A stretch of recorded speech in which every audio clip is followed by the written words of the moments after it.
If you want to create more functionality inside of your chatbots, then creating a mini app is a fantastic way to do so. It allows you to create a good solid interface that seems native towards the chatbot platform, and it allows you to connect to external platforms by either API calls and other specific features. To create a new app, press the blue button at the top right corner. And from here, you will be able to choose which kind of mini app that you would like to build. Mini app version 1 is completely JSON based. And mini app version 2, which is currently into beta, is flow based. So just like you are creating your chatbot flows, you will also be able to create mini apps this way. Also, more features are inside of the mini app version 2, so if you want to check this out, then you will be able to. For now, let's go with mini app version 1. Press give the app a name, press create, and you will see that the demo overview of your app, currently in draft version, will be displayed in your mini apps overview. You can either publish or you can edit this app. If we take a look at editing the app itself, you will see that we have different kinds of setups. On the left-hand side, we will be able to give more details on what this mini app does, like a title, a description. You can also give the logo and a cover image. And if you have a tutorial on how this app works, you can display the YouTube ID here. On the right-hand side, you will be able to edit the app itself. You have different kinds of tabs, as you can see. We have the authentication tab, and if you need sample data, for example, have an API key inside of the header, you can press the sample data at the bottom.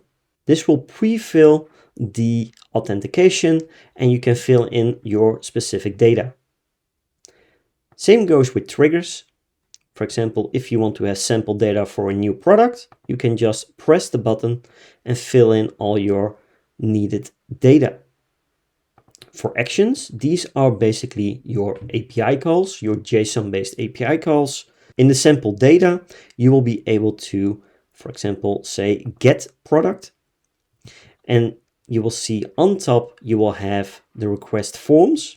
So we can give this action a name, we can give it a title and a description. In the form section, we will be able to request data from the user.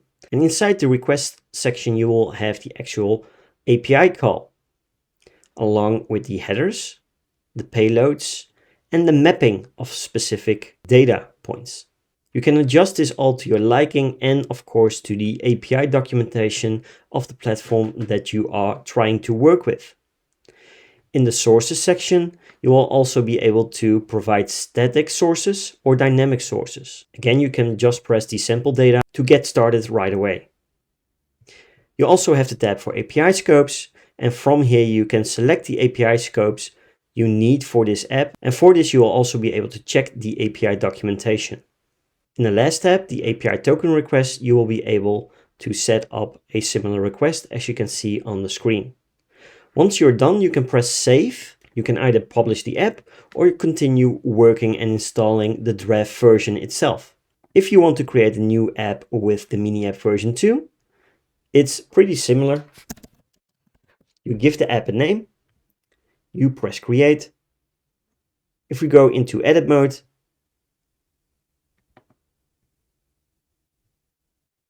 you will now come to a flow builder like environment, like the one you will be building with your chatbot flows.